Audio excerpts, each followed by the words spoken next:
Good afternoon, everyone, and thank you for coming. And it's good to have this event in person again. I know we have quite a few people that are connected to us through the internet, and hopefully next year there'll be a lot more. We'll be sitting around masks, so I can see all the smiles and enthusiasm in your faces. Again, thank you for coming. It is a great time for the university. So what we're planning on doing today is to have an overview of what happened throughout the year, and then focus a little bit more than usual in the future of the university, since, as you know, we're in the middle of a planning process. And I've heard from a lot of faculty and staff and administrators and trustees that this is a new era for the university. The university has not been we're all in it together mode as much as it has been this year. The silos are breaking. We're developing strong relationships among the different different groups of the university, and we're ready for a great start and a great implementation of our strategic plan. It has been last year was a tough year, and we thought this year would be a much easier year. Continues being a tough year, however, we have accomplished a lot. We have great plans, and if with a little bit of luck, next year will be really back to normal.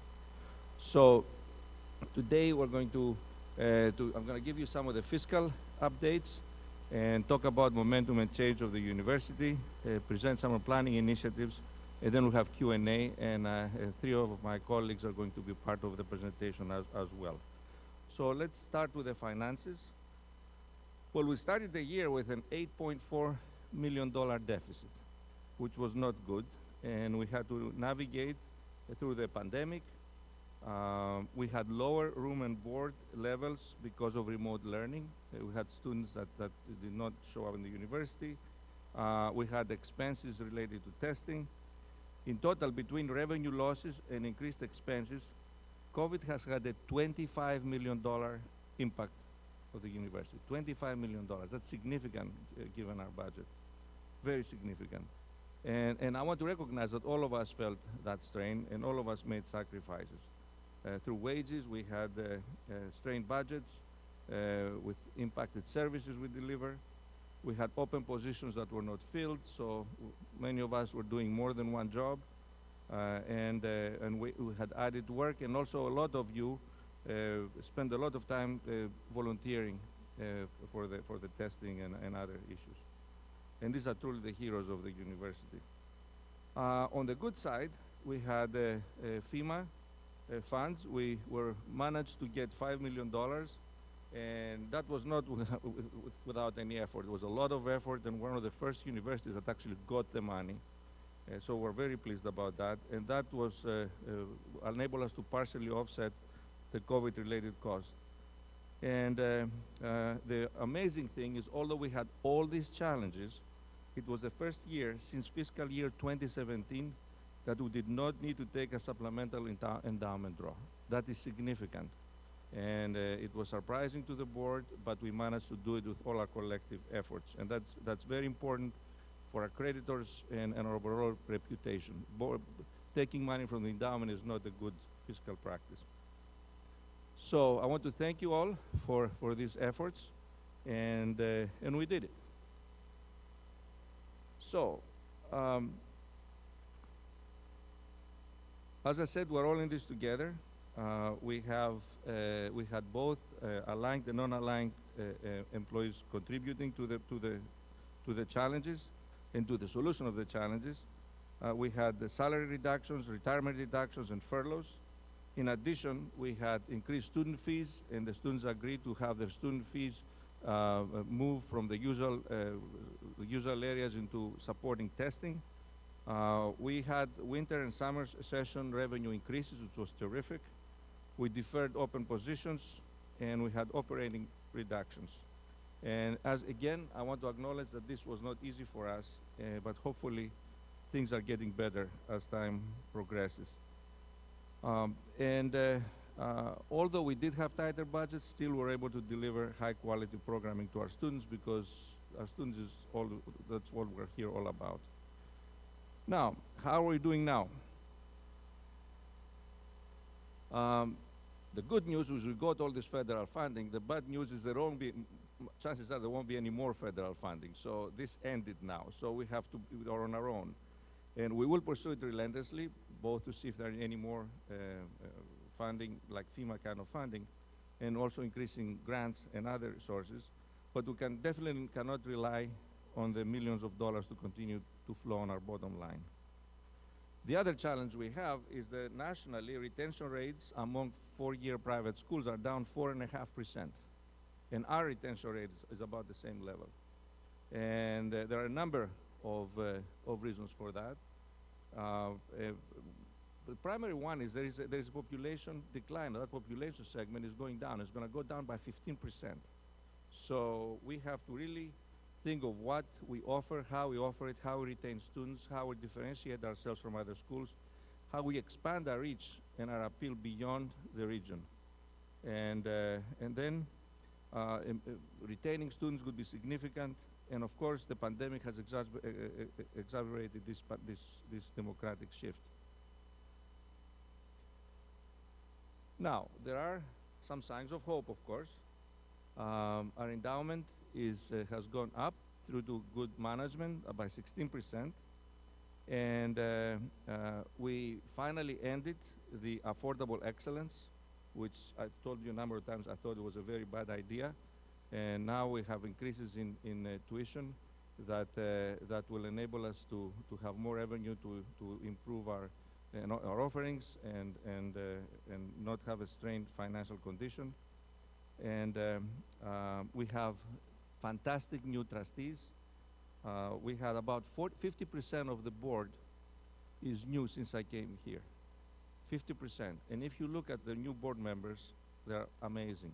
One of the priorities that I set for the board was to have more alumni join the board. The alumni was predominantly populated by friends of the university, but not alumni, which really does not give a good signal to the community, and especially to our students.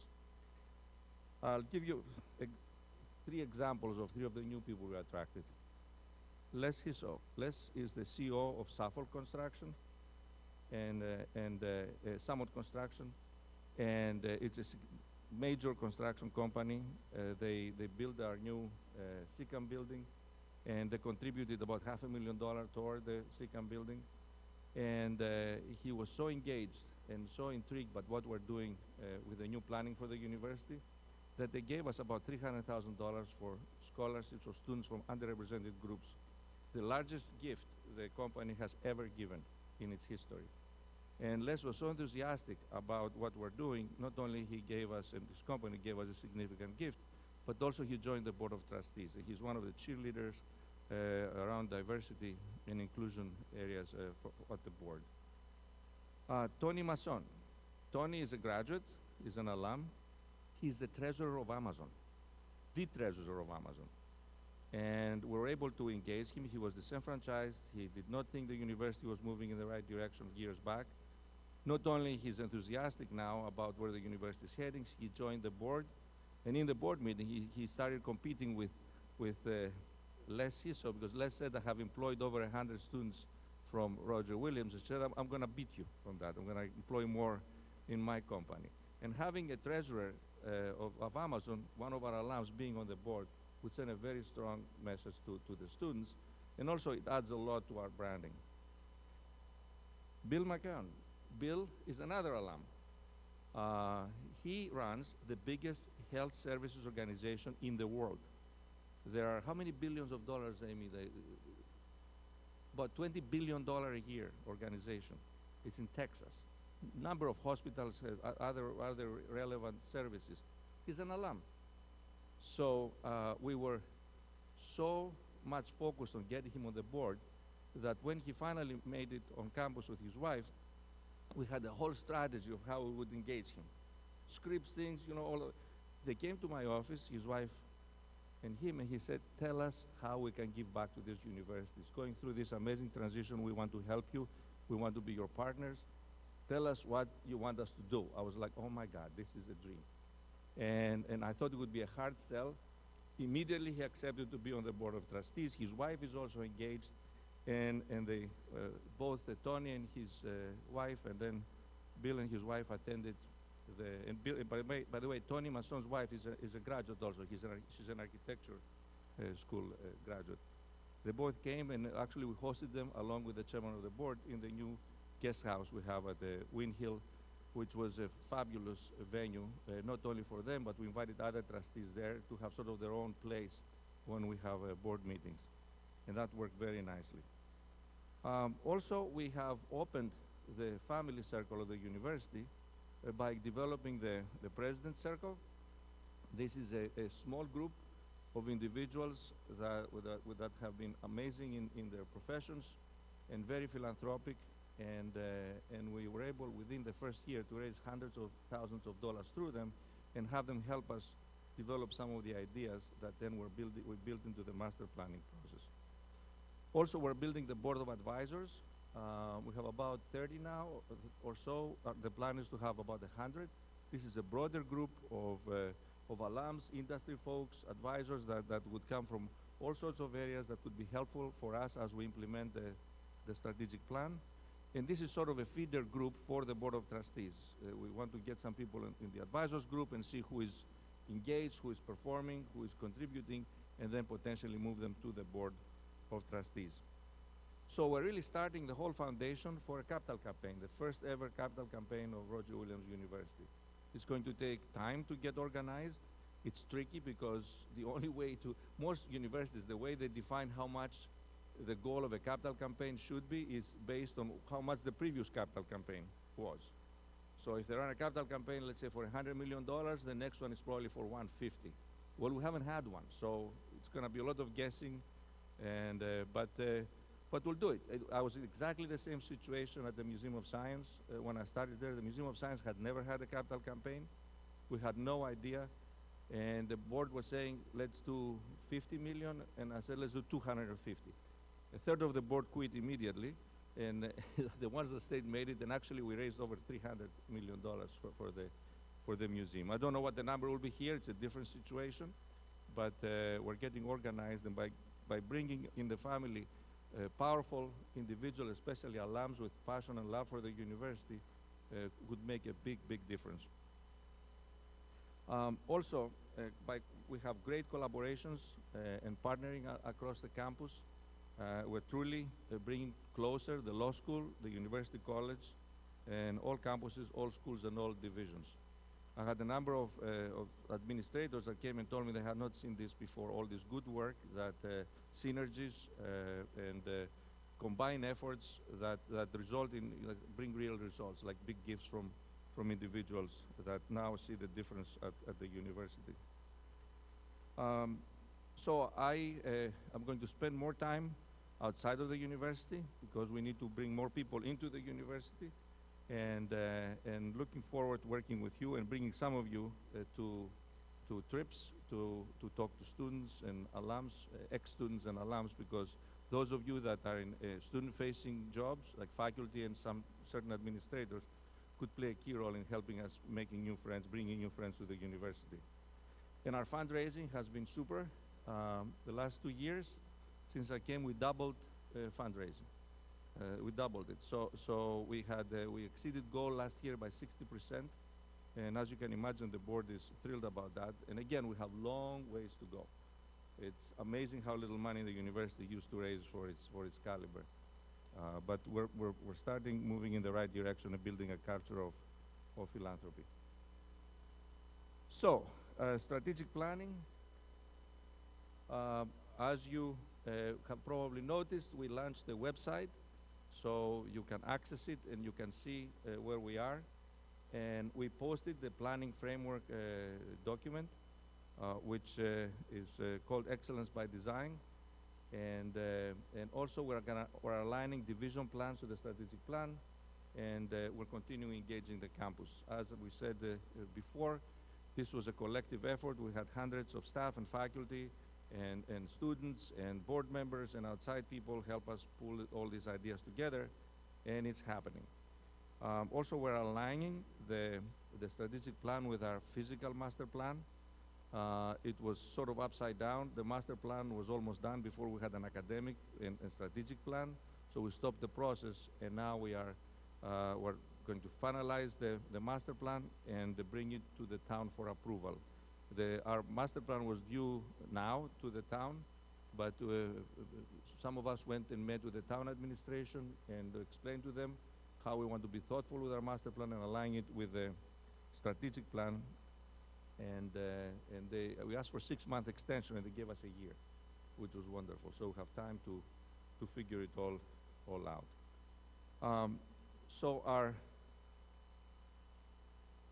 the title of our document is Excellence by Design, and that's intentional.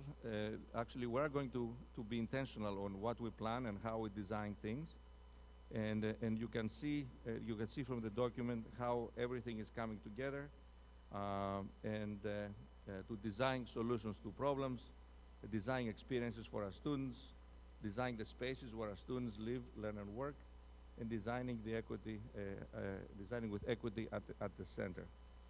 And with all our plans are connected, and actually we have changed things because now we first plan and then we budget, and it used to be sort of upside down. So we plan and then budget, we plan and then review building and campus needs, and then we plan and then map the right enrollment levels for the programs that we offer. So we are going to be looking for excellence in centers, and then we're going to be looking for excellence in current programs and invest differentially. We want to identify areas that will distinguish the university, and we'll invest in them and support them. We already have great, excellent areas, and we're developing through the good work the faculty have done in the disciplinary areas, taking advantage of great strength the university had that we are pulling now all together from different components of the university. As I said in the past, one of the things that attracted me to the school was that the combination of great arts and sciences along with large number of good professional schools. Very few universities of our side have all this rich combination. But we're not taking advantage of the interfaces that are between all these fields. And we're too small to have the best English department or the best business school in the country. But we're not too small to have great areas that interface between disciplines. And that's I think, will be the secret of our success. Still support and recognize already traditional disciplinary programs, but find in the disciplinary areas that the faculty actually identified and support them and grow and attract more students and improve the reputation of the school. So I have asked 3 speakers today to help me with the presentation. And first, I would like to ask our new Vice President for Equity and Inclusion, Stephanie, to join me. And Stephanie has been fantastic. She has been here about 90 days, and it's like she has been here forever. She even made the first page of the student newspaper the other day with the good work she does. So please, Stephanie.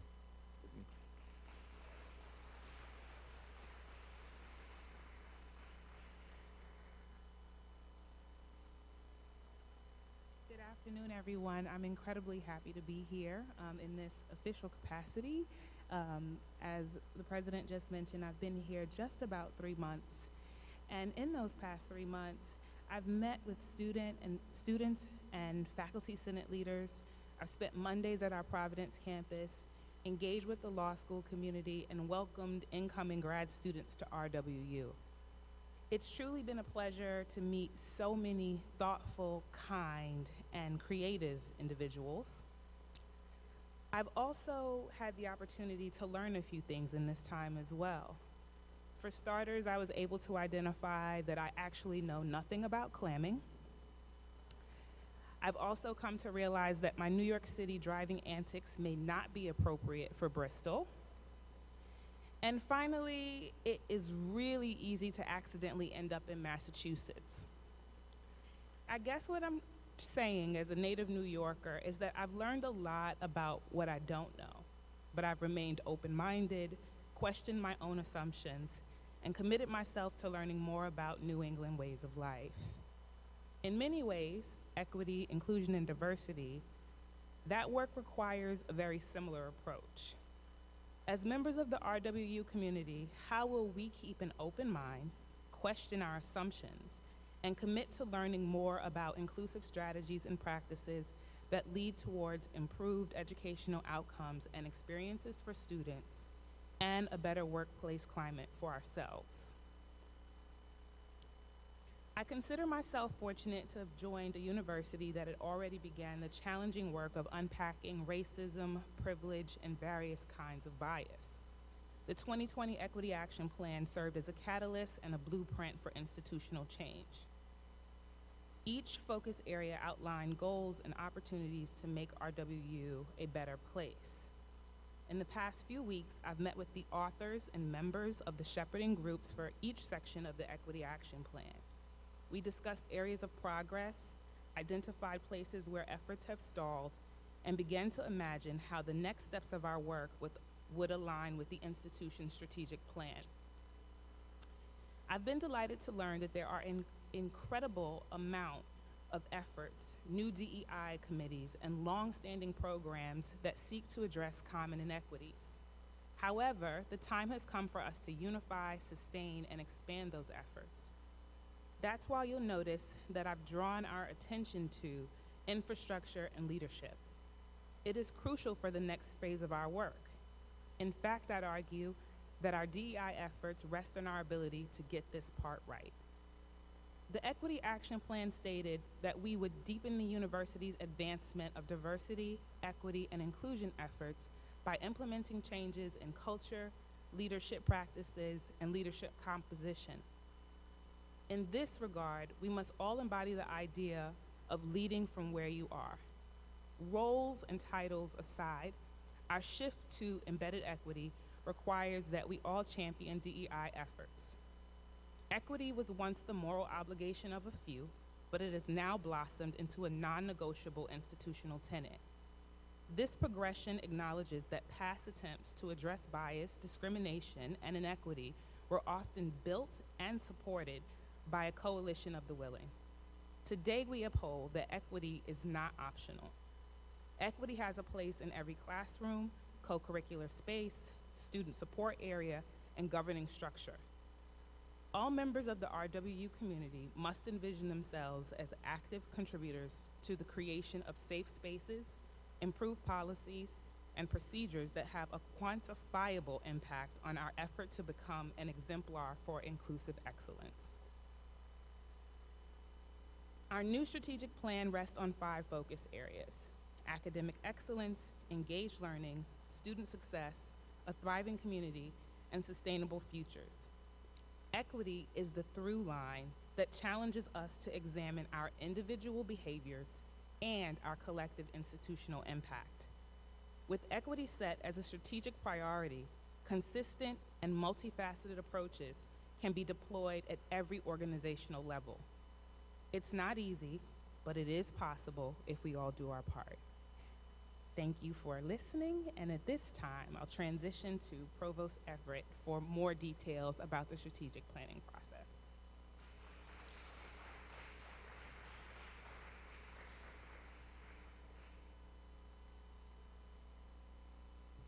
Hello, everyone. Good to see you all.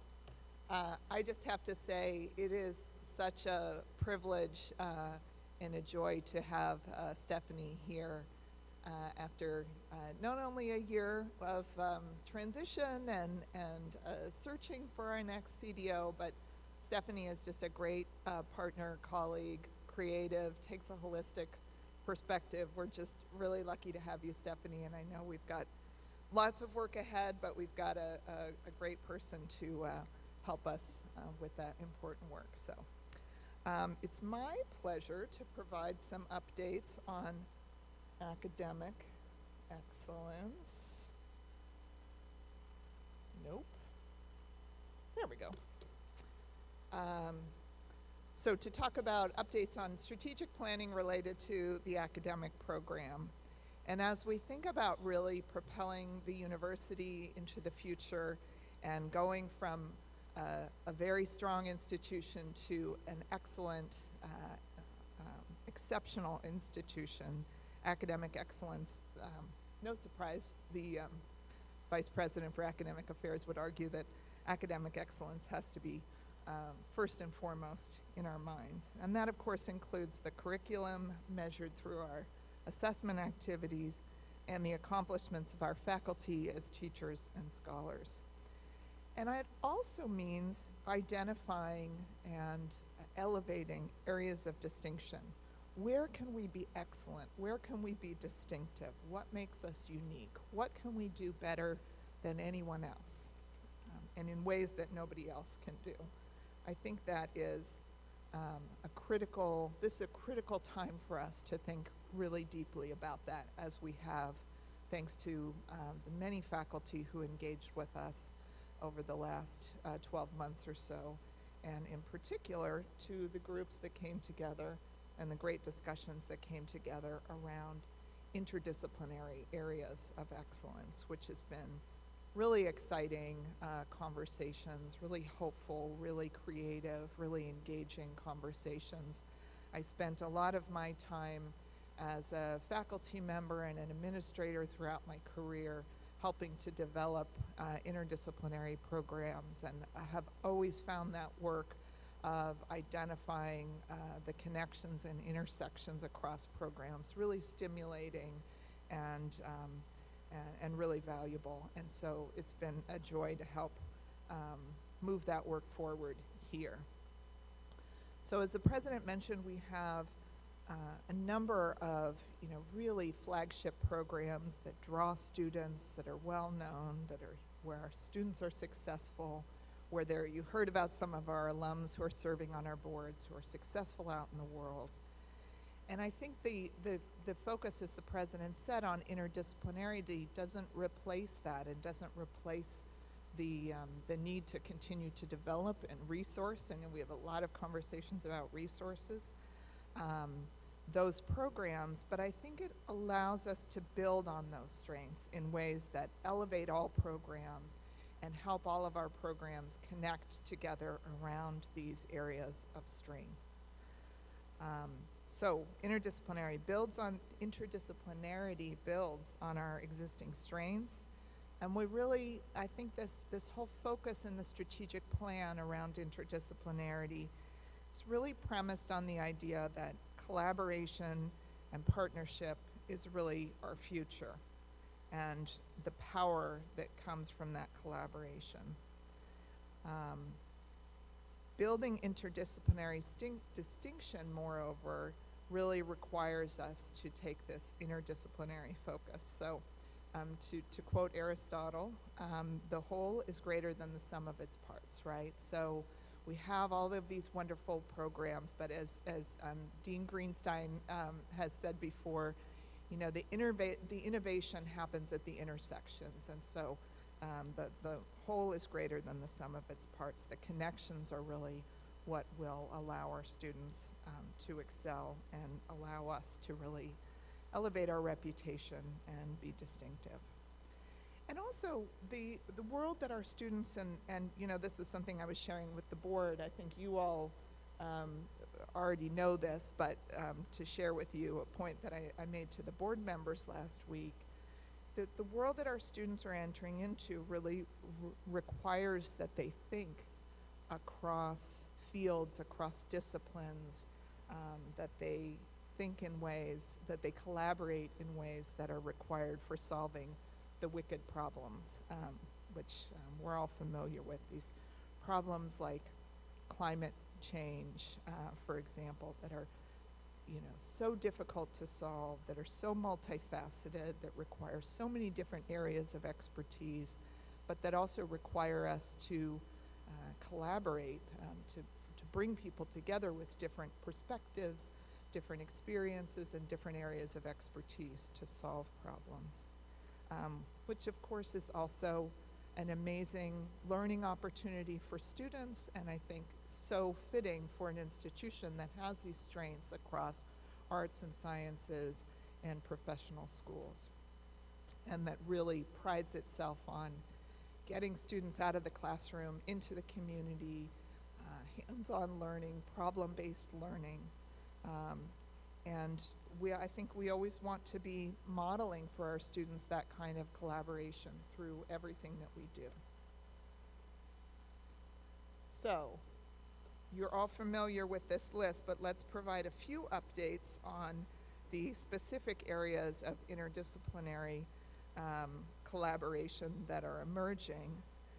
Each of these areas is authentic to our current faculty interests, their expertise, student interest and demand, and are worth supporting to build a campus that can really operate across the silos. And it's been really wonderful to see the good work that is already taking off.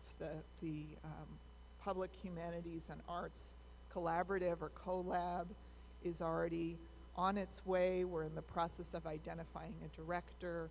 Our terrific partners in advancement are identifying funding opportunities that I think we can be very competitive for. Our faculty are already successful in securing funding for those kinds of initiatives. The food studies group, I could go on.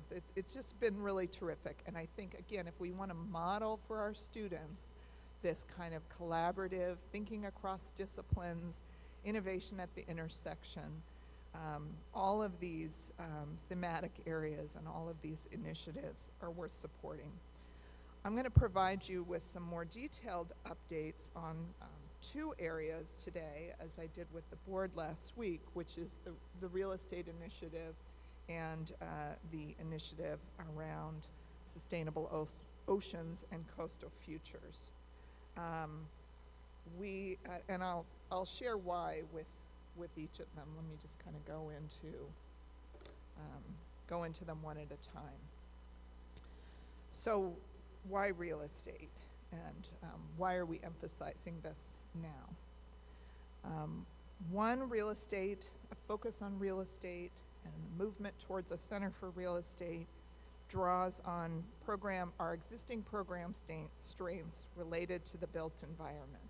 So construction management, architecture, engineering, but also business and law.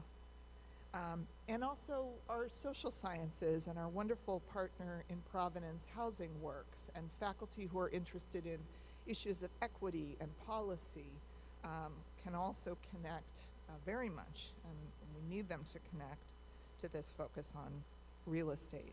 We also did quite a bit of homework last year about external demand and existing programs in real estate, and feel strongly that we can be quite competitive in this area, and that there is a need for this kind of interdisciplinary training, both at the undergraduate, graduate, and executive level.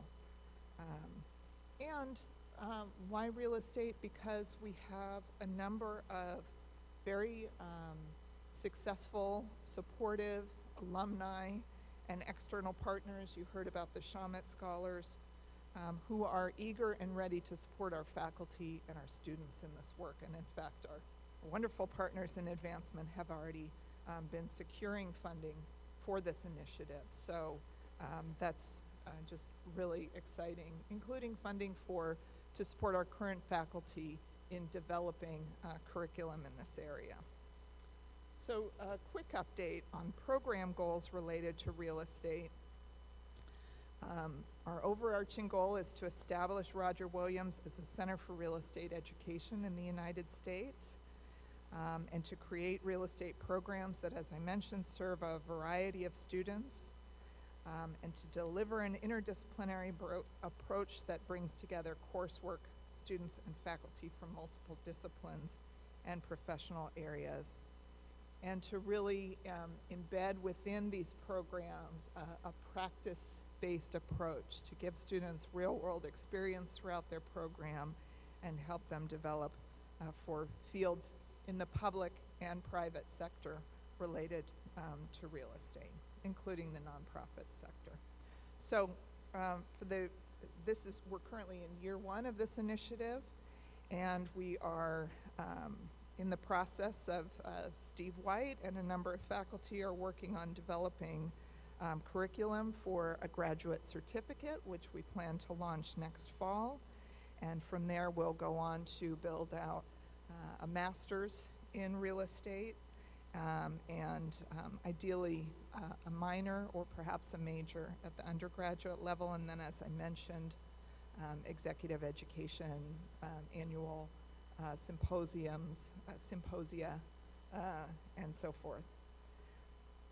So to do all of that, we really need to hire, one of our first tasks is to hire an executive director for real estate programming, and really looking for somebody who both has strong educational background, but also a lot of industry experience and contacts and networks and familiarity with real estate, both from the sort of government and private sector and nonprofit in the Northeast, because we do think this is a program that can be distinctive by focusing on our region and our location between New York and Boston and Providence and so forth. So that's first order of business. And also to establish an annual national real estate symposium, and I've talked a little bit about launching the program.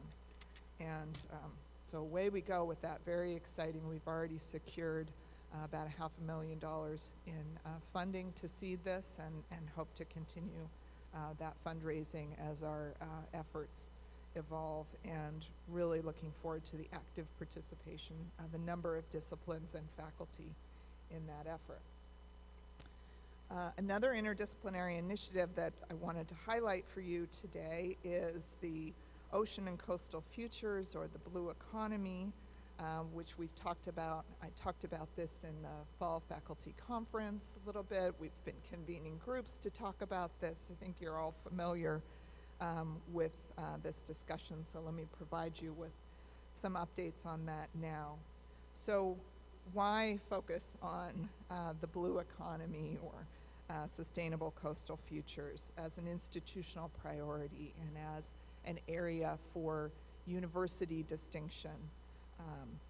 One, because it's authentic to our location, to our current strengths, to our student interests, and as I'll talk a little bit about, to regional priorities, which I think presents a really exciting opportunity for us, and also a challenge, because we've got a little institution across the way called University of Rhode Island, which sort of thinks it owns this space, and I'm very competitive, and so I invite you all to help us really make sure we highlight our strengths in this area, because they are many, and it's very exciting. Another reason, which I think I mentioned at the fall conference, to focus on this particular area is because as we moved through the exploration of these interdisciplinary areas, we really discovered that each of them can connect in various ways to this theme of the blue economy and sustainable coastal futures. So our colleague Bob Cole and I have had some good talk of the discussion about the food studies group, which can do a wide variety of things, and I hope they will, but one of the ways in which they can connect is through things like sustainable fisheries and sustainable food businesses in the ocean state, and things like that. Equity considerations in the local food system and so forth. So they're thinking about a spring food symposium that will sort of focus a little bit on those issues. So because it connects to other interdisciplinary areas, I really think this is a strong opportunity to be a catalyst for collaboration and program development across some of our strongest, largest programs that draw significant numbers of students, and an opportunity to drive innovation across all of our programs. So you mentioned on the slide these things that you're all familiar with that I think already help us stake our claim in this space of blue initiatives or blue economy. I do recognize, and I've had good discussions with many of our faculty, yes, this is a very broad area. We need to kind of hone in on, and I mentioned URI, there's a lot of discussion happening at the state level, and we've really got to do some continued good thinking with your help on where can we have a unique contribution to this area, what are our particular strengths, what is our distinction from some of the other programs in the area. And so how can we kind of narrow a little bit our understanding of where we will contribute to this interdisciplinary area. So briefly, there's so much to say about this, and happy to talk more about it, but, and Brian Williams has been very actively engaged at the state level in some of these conversations, but I did want to give you a little bit of a sense of how much conversation is happening at the state level about the state's ocean strategy, which encompasses many areas, including areas where I think we have unique contributions like aquaculture, for example, marine affairs in our law school, and so forth. So Rhode Island, as I don't have to tell you, I'm the newcomer, but it has over 400 miles of coastline. The president has had conversations with the governor about the many contributions that we can make in this area. This is emerging as a really strong priority for economic development in the state.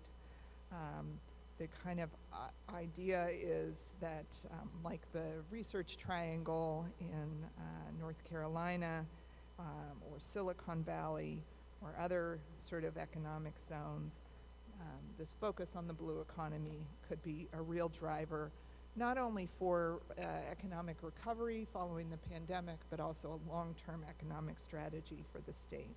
So Rhode Island's blue economy currently supports approximately $5 billion in sectoral output, about 9% of Rhode Island's total GRP, and employs 67,600 people. And between 2010 and 2019, Rhode Island's blue economy, as defined by this state report, grew twice as fast as the economy at large. So again, real priority for the state, real opportunity for Roger Williams for us to shape that work and to contribute to that work and to benefit, and for our students to benefit from the considerable efforts going on in the region around that. So really exciting. As I said, I recognize and want to continue to think with you about what our focus in this very broad space could be. But broadly speaking, there are kind of three areas that are emerging around this ocean strategy: smart bay development, innovation and entrepreneurship, and education, community engagement, and workforce development. And I think we have contributions to make in each of those areas. The smart bay relates to the unique geography of the Narragansett Bay, which enables cost-effective deployment of infrastructure, sensors, and smart buoys and equipment to monitor things like the effects of climate change on our region. And certainly we can make a contribution to that area. And very exciting with our hosting now of the Narragansett Bay Estuary Program, which brings together all of these partners, public and private, in the region around the protection of this environment that's so vital to our region. It provides another opportunity for us to contribute in that area. Innovation, of course, brings together globally leading blue technology accelerators, venture capital, startup ventures, major research initiatives, and expertise around ocean and coastal resilience, and innovative nonprofits. Again, I think we've got some great opportunities to contribute there. And then finally, education and community engagement. We certainly should have a lot to contribute there. The region won't attract new businesses or investment unless we are all together in this initiative from K-12 forward. Of course, we've got a K-12 STEM education group that's been meeting and coming up with terrific ideas. And so here again, we already have some educational initiatives like KidWind that are very much related to this particular kind of area, all of the work that we do in Providence around workforce development. There's just a lot that we can contribute in this area. So these are efforts that will advance the state and that are also great opportunities for Roger Williams and opportunities for our students. And just as one example, our partnership now with the Narragansett Bay Estuary Program and the EPA, which is funding that program, is already resulting in us getting connected to not just internship opportunities, which are wonderful, but also post-graduation employment opportunities for our students. And so it's already brought a kind of visibility to our programs and our students that I think is going to be really beneficial. Which brings us, and I promise I'm almost done, it brings us to, what is all this interdisciplinary work, this focus on academic excellence, what does it mean for our students? And I think this is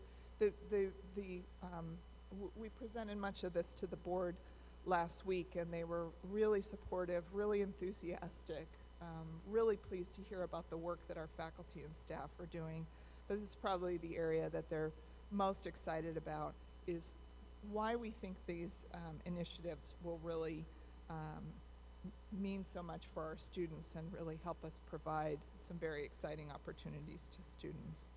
And I think what we all want to do is allow our students to work from areas of passion and map those to their majors and their careers. So as the president said, this doesn't take us away from a focus on disciplines and the academic programs and areas of excellence we already have, but it allows students to really prepare for careers in which they will be collaborating across disciplines. We want to continue to provide our students with a wealth of internships, hands-on projects, industry and nonprofit connections, alumni mentors in all of these sectors that we're focusing on. And again, I always want us to be modeling this kind of collaboration, this creative thinking across schools and programs for our students, and to provide as many team-based, hands-on experiences for students as we can. So very excited about this interdisciplinary work, and just for all of the faculty joining us here and online, I want to thank you for the good thinking and contributions and enthusiasm that you've already brought to these discussions, which I know is difficult to find time to do with all of the other commitments that you have in your teaching and your scholarship and your advising, your work with students and your work with your colleagues. But it's really exciting, and I want to encourage you to continue that engagement, because I think we're really starting to make some great progress on these initiatives. And then finally, before I turn it over to Brian Williams to talk to you a little more about the strategic plan, I just wanted to end on the very important area of the strategic plan, which is a focus on student success. And again, many faculty and staff have come together and continue to come together on these really important initiatives coming out of the strategic plan aimed at student success, and always improving our retention, improving our graduation rate, improving the experience of students, helping them to really emerge from Roger Williams confident and successful. And I want to put I'll mention a couple of things that are happening. There are many, many things happening related to student success, but I'll mention a couple. But I also particularly want to put in a plug for Tuesday, November 2nd, a wonderful visitor. We will have Dr. Tia Brown McNair, which I think many of you are familiar with, the author of Becoming a Student-Ready Institution, which is one of my favorite books, and really such a great framework, I think, for us in thinking about student success, and really student success and retention is a measure of everything we do at this institution academically, in terms of student services, in terms of financial aid, housing, the registrar, facilities. Everything we do has an impact on student success. And Dr.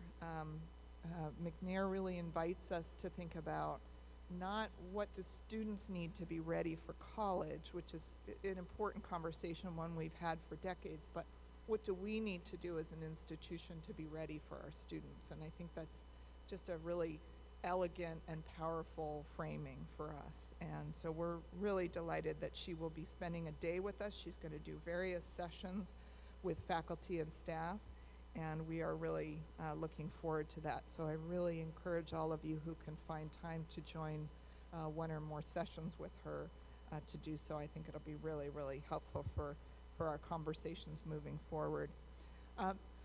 Then finally, a couple of other highlights related to our student success work. We've got a retention committee that's come together, again, bringing people together across all of the divisions and various offices. A lot of work around data to really empower us to identify areas of challenge, areas of opportunity, to really make smart investments, because we know resources are always challenging, and we've got to be smart about where our best opportunities to support our students are. So really excited about that work, and you'll be hearing more from me about that in Faculty Senate and other updates to the faculty, which I was just sharing with somebody earlier. Let me take the opportunity to say I've been really bad about faculty updates, and I'm going to get better. It's just we've all had such a busy fall, haven't we? So, but those will be coming, I promise. And then finally, you know, the collaboration with Student Senate and of course Faculty Senate. But Student Senate is such a thoughtful group, and they've identified things like advising as an area that they'd like to discuss with us. And so I always look forward to their insights and collaboration as we continue the hard work of continuous improvement and supporting our students. So with that, thank you so much for your attention and for hearing me out. I look forward to working with all of you as we move forward, and it's my pleasure to turn it over to my colleague, Brian Williams.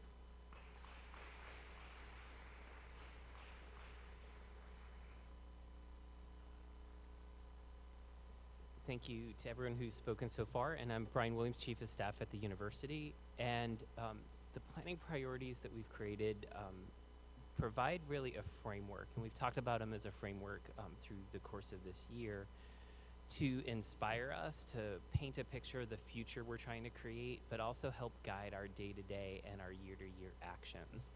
And I want to talk and reflect on a little of those things for you before we turn back to a Q&A and closing remarks from the president.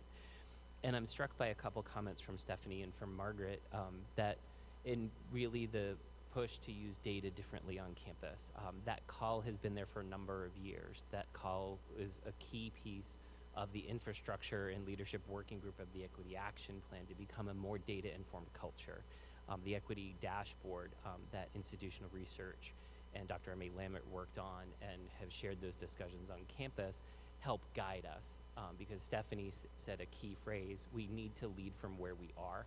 And we can't know where we are unless that foundation of data and listening to each other and being together is the foundation of what we do. And that strikes me to talk about being a thriving community. It's hard to be thriving in a pandemic.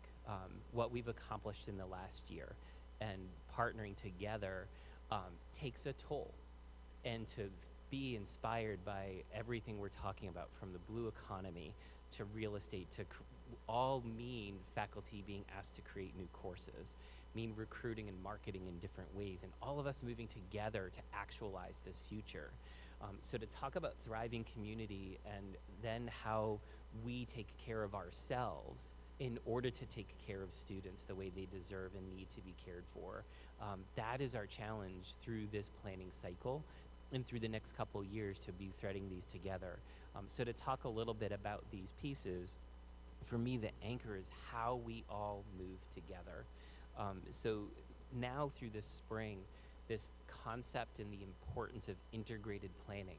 We've created a planning framework which the details are somewhat thin, and some people can look at our strategic plan and it's not the traditional model of other institutions, which we were very mindful of, to say in year 1 we will do this, in year 2 we will do this, in year 3 we will do this.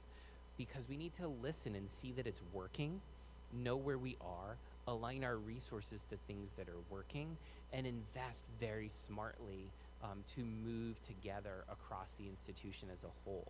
So integrating our planning, the embedding of the equity action plan that we talked about earlier in this conversation, that moving with the academic master planning efforts, with student life planning, with the campus master planning process, and having the spaces to deliver the education that our students are looking for, the residence halls, the student center.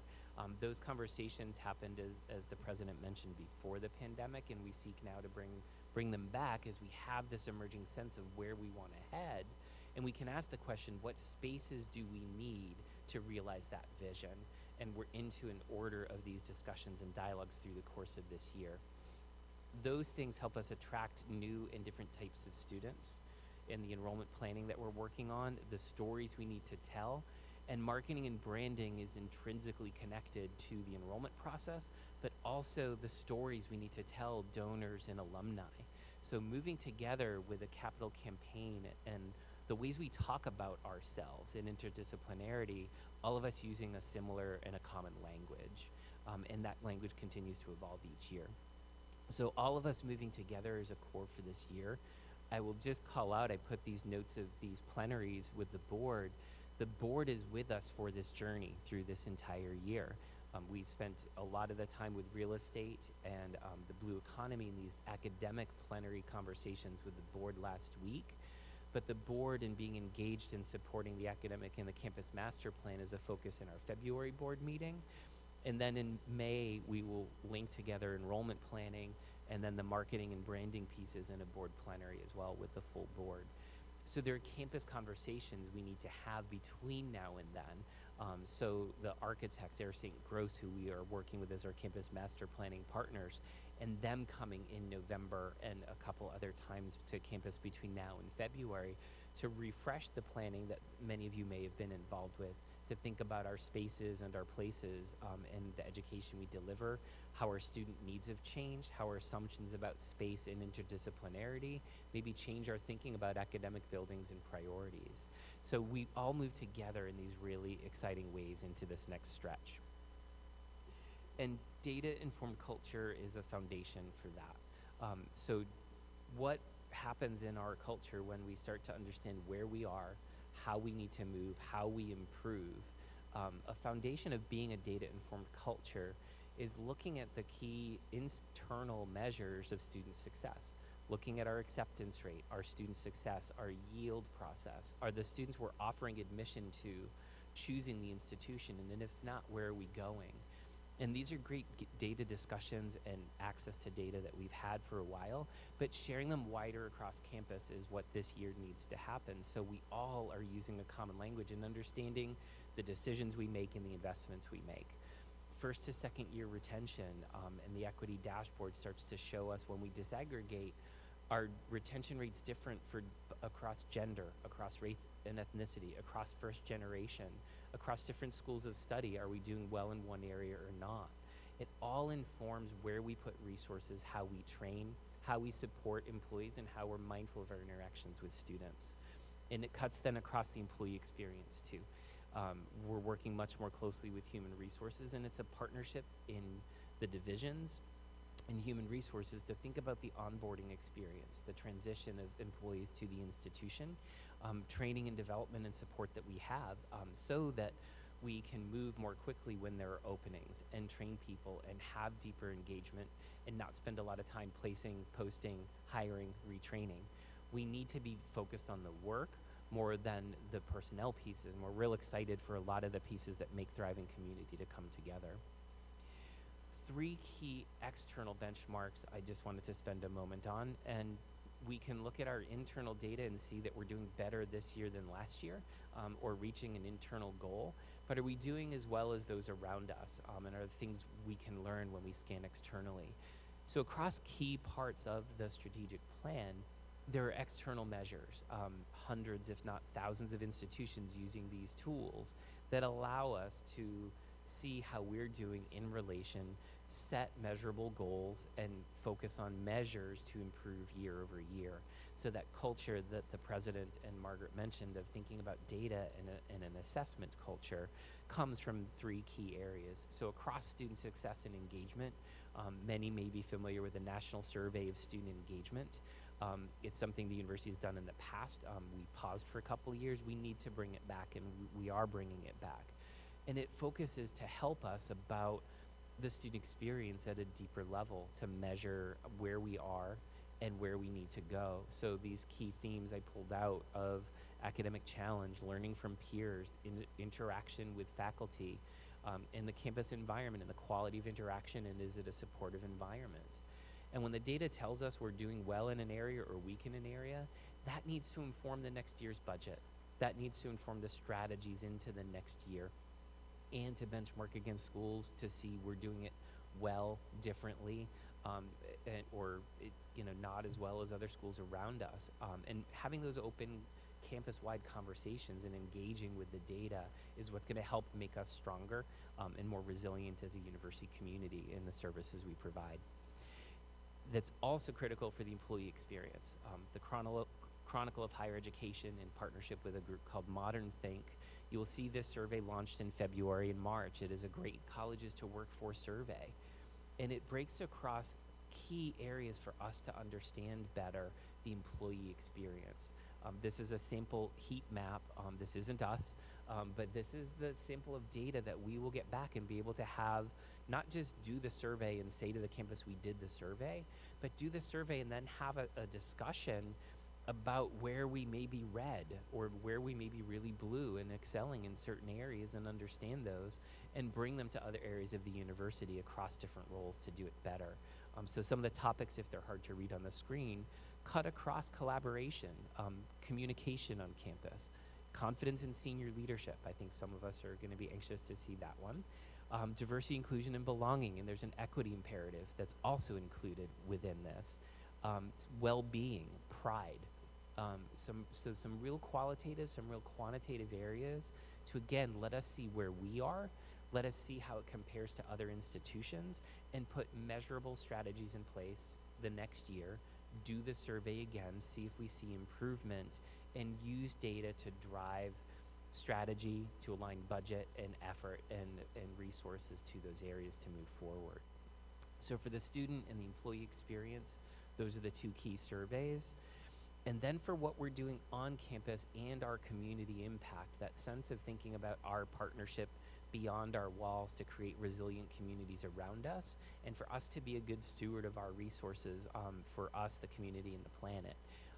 The STARS tool is a sustainability survey, which close to 800 universities did last year. And if you look at these key measures, it assesses sustainability in the classroom, majors, and how many courses touch on sustainability concepts across all of our schools of study. Our operations, so our air and climate, our buildings, our energy footprint, sustainable food and dining, and it gives us these surveys and collecting all this information to see where we are. Engagement on campus and in the community, and then especially planning and administration. So again, there's a diversity impact. It will ask us questions about where we are or are not providing a living wage across our employee base. It looks at our investment or divestment in fossil fuels in our endowment portfolio. So the topics that are here lead us to wide places. It has a cute ranking through the medals. So there's platinum, gold, silver, and bronze ranking based on our scores and metrics in these areas. But all of these areas, it is one of the most open and transparent websites that I think you can find and take a moment to look at for us to learn from other schools. So if we're bronze, or if we have a certain score of 7 out of 15 on one of these measures, we can set a goal and say we want to be 10 or higher in the next year. What will it take? What's the investment we need to make? And how can we move in these areas to really commit to sustainability and our commitment to ourselves and the greater communities around us?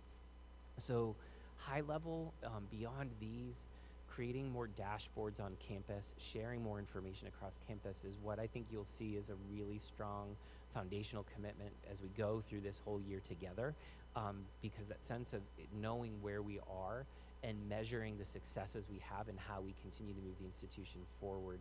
We hope you see that data-informed culture commitment continue to play out as we go through the year. Your continued engagement, Provost Everest mentioned the Student Ready Institution workshops. November 18th and 19th, there are a series of workshops that will cut across groups that are invited for listening sessions with our campus master planners to have a discussion about the plans we had pre-pandemic, to revisit and start to refresh those plans on that November to February window with our board to talk about the campus master planning and our use of space that will be open to members of the community. We'll be looking at a campus climate survey that was last done, I think, in 2016, and redoing that this fall. But in that January to May window, the Great Colleges Survey, the STARS Survey, and trusting that you'll also see changes in the CapEx and the operating budget processes to align budget requests into the next year to strategy. You know, these dollars are going to help us invest in student success. These dollars are needed to focus on this part of a plan and move it forward. And we'll have a very engaged process. The president, Vice President Mark Leonetti, and I met today and talked about how we think strategy and budgeting in the FY23 requesting process. So I think you'll see some places where very immediately how strategy dictates budgeting, and we put it in that same order we're talking about planning, it will all come together for us. So those are the round out those 5 initiative areas and the ways we hope to measure and hold ourselves accountable going forward. I'll turn it back to the president now to frame and put all this together for us, and then turn us to Q&A. So, President.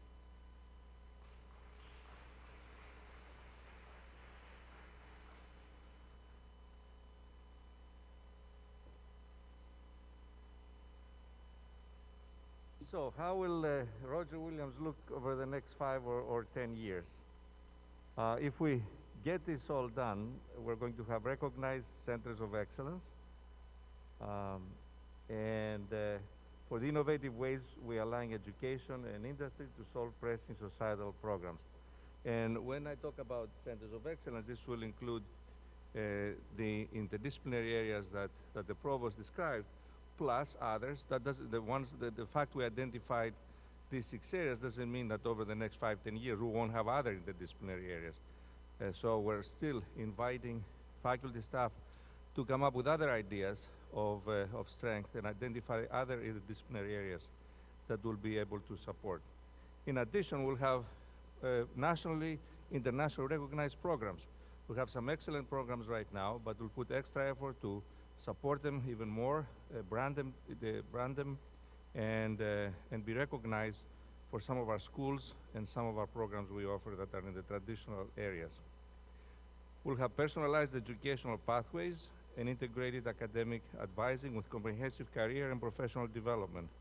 As you know, we recasted our whole career guidance services is now under advancement to bring career services closer to corporate relations and closer to our alumni. Not many schools have this arrangement, but quite a few do, and we believe this is the way to go. The Advancement Office works very closely with the academic enterprise, and we have excellent collaboration among all the different administrative units in the cabinet, and this has worked very well. And we want to truly move from advising to mentoring, and mentoring including academic advising by the faculty, advising by the administrative staff, and also professional advising, and start professional career advising from day one, from freshman year. Our faculty and staff will receive the same level of personalized attention and care to enhance the professional development and success, and Brian already identified some areas we're quickly moving into. We made an administrative change. Human resources now reports to the president, and it's going to be a priority for the university to make sure that faculty and staff get top-notch attention, and the chief of HR, Tom, is going to be part of the cabinet starting next week. Our campuses will reflect the geographically and culturally diverse communities and workplaces that our students will enter as we become a thriving, inclusive, and unified community. And equity and inclusion is embedded throughout the plan, and I'm confident we're going to make this goal, and we're going to look as the statement states. We have a wonderful, we have two campuses. We have a beautiful campus here in Bristol, and we're going to want to make it a year-round campus, not only renting spaces in the summer, but also having our own programs that faculty and staff will run, taking advantage of an amazing location and turning the university into truly a year-round campus. And of course, if we do all that, we'll see a significant improvement in the culture of philanthropy. We have already started seeing that, and seeing philanthropy as the job of everybody at the university, because everybody here gets in touch with students, from faculty to the folks that keep our buildings clean. And it's, if the students have a great experience, they're going to make great alums that will be supportive in the future. So we're in a great path, well, in all this together, and looking forward to working with you. And now we have some time for questions and hopefully answers. And we have a mic there if you would like to use. It's useful because we have people online, and it would be helpful for them to hear.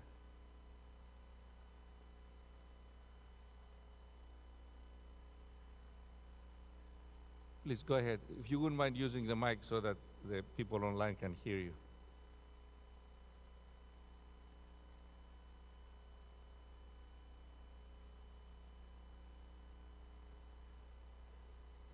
Just a question for you. I know that you had said that we can't rely on federal funding and stuff like that in the long term, but what about in the short term? So in the Providence Journal on Monday, we saw that, you know, with Dan McKee and the 1.1 billion of resources available, got to see things like you or I requesting money for buildings and such. Far too much. Is there anything Roger Williams has done to address this? Sure. Thank you, Cliff. A lot. Actually, we have first starting with the general government-based fundraising. I was referring more into specific funds because of COVID that are being distributed, like FEMA and things like that. That we cannot rely on this anymore. Hopefully, we'll get some more, but it's uncertain. I think we got to make most of that. So there are a number of other funding sources. The traditional ones is through competitive grants and programs. And as you know, we have a revived office for research that Peter Wong is heading that works very closely with the Foundation's office in advancement. And we have seen some great results. And we got some great grants that actually they haven't been official. One of them has not been officially announced, but it would really transform the experience of our MBA students and with a program abroad. And since the students don't know about it yet, I don't want to announce it today, but that was a significant grant we got because of the efforts of that office. The second area is through appropriations. Appropriations were a common thing about 10 years ago, and then the Congress decided to stop appropriations, but they are restarting.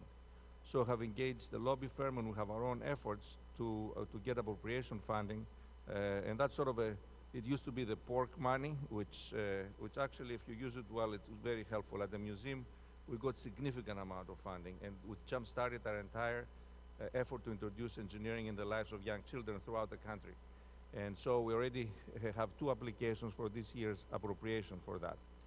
Going to the state level, I had a meeting with the governor and outlined different ways that we could be helpful in promoting Rhode Island by spending some of the money. And so I presented a number of proposals, including a proposal to consider building on our land a performance center. That there's no performance centers in the east side of the bay here, East Bay side, and that would not only serve our students, but also could serve the community.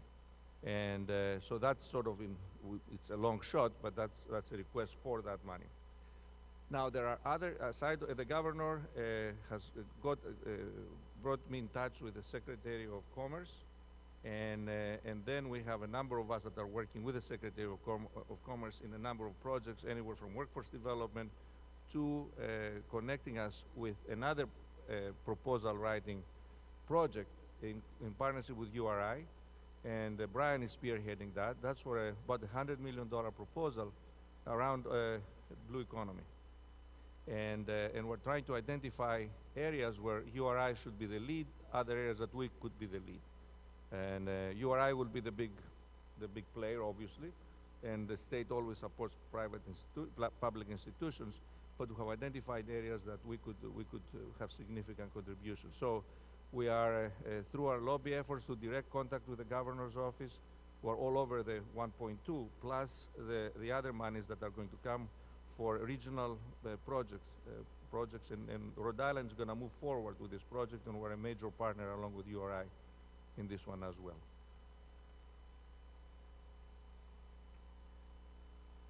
Yes, June.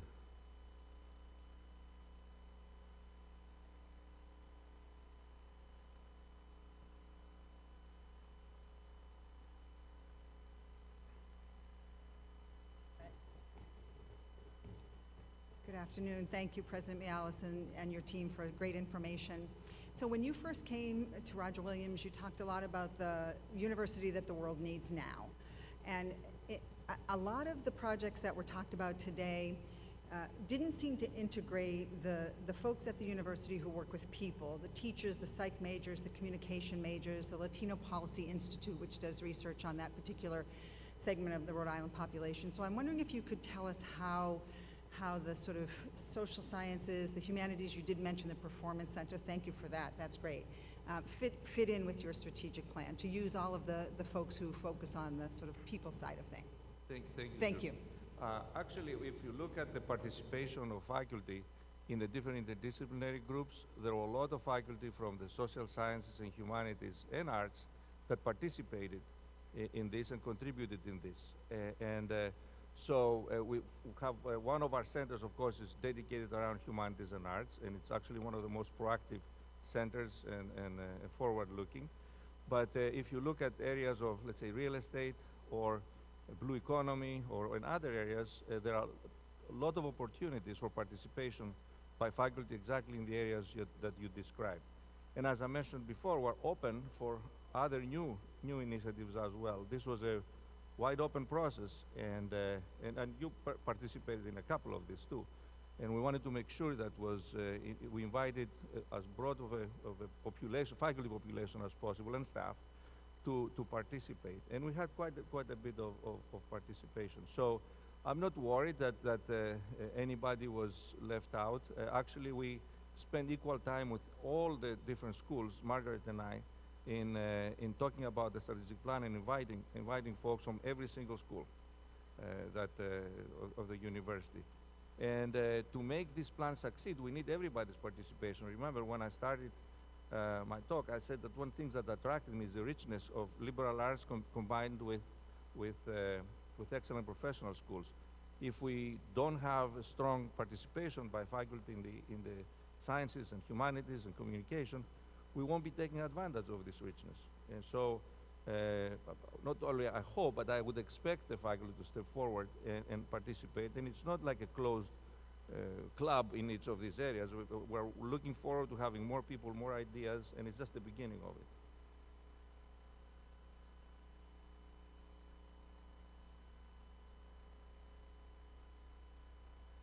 Yes, Kiki.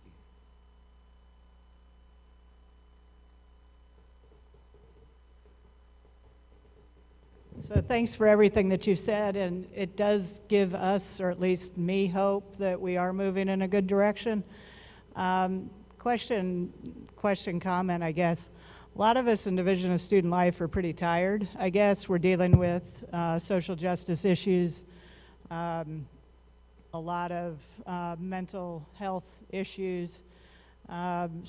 Personally, from the athletic department, we help admissions with recruiting. We help the development office with alumni giving.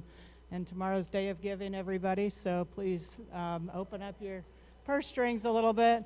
And then in between, we're dealing with about 500 student athletes, not including club student athletes of about 250, and all of our rec users who are struggling. Is there anything that's going to happen sort of in the in-between time to help some of us out here that are, you know, not only doing COVID testing, that's just become part of the job, but just some of the other things that, you know, to give us a little bit of a break, and a lot of us in student life that are in the residence halls now and in the dean's office and things, we're just getting a little tired. You know, and it's nothing you've done, it's just COVID related. First, I want to appreciate, to say how much I appreciate all the amazing work that that Student Life Division has done, and you, and athletics. I see it firsthand because I go for testing every week, and you have tested me a number of times, so I know who is there. And although we had Dean Greenstein today he took my test today, the majority of the folks that are there are from your group, and I really appreciate that. So we're working with all the VPs to figure out how we could be more supportive. And we don't have yet a specific plan of what we're going to do. We try to, as much as possible, to do things that recognize your good work. And we're still, unfortunately, in the middle of it. So we have not gotten out of it. So we still need to be tested. And still, as I said in the beginning, we thought this could be an easier year, and it's not an easier year. Overall, if you look at the strategic plan, and a lot of its success depends on student life, because huge components are student success, retention, and happiness. And frankly, there is a lot of happiness and success that happens in the academic areas, but one of the major part of the experience of students in a residential environment are in athletics, in dormitories, in fun events, in cultural events that are expand beyond the classroom.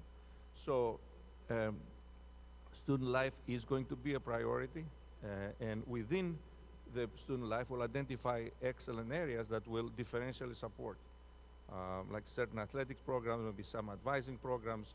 As we're developing our new master plan, there will be a different kind of a dormitory that will work with students and student life folks to kind of figure out what it is that would not only be a sleeping place, maybe a place where students could teach each other about cooking, or teach a yoga class, or invite faculty members for an evening discussion.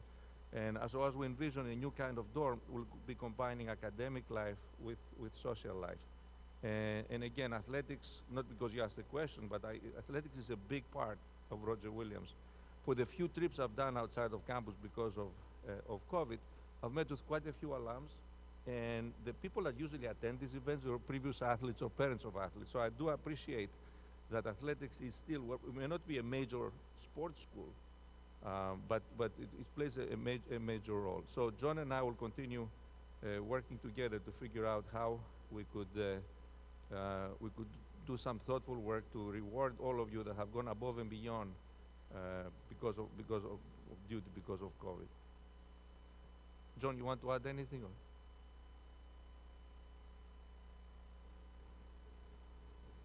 Well, I think Kiki's point is there's a differential impact in terms of those, including faculty that have been face-to-face with students, but those that are face-to-face on an everyday basis through COVID, through the entire 18-month version.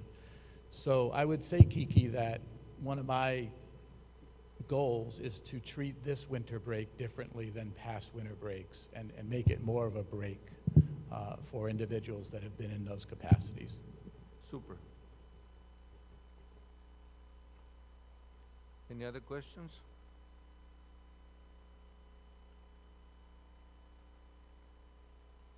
Okay, well, thank you all for coming. We're off to a great start.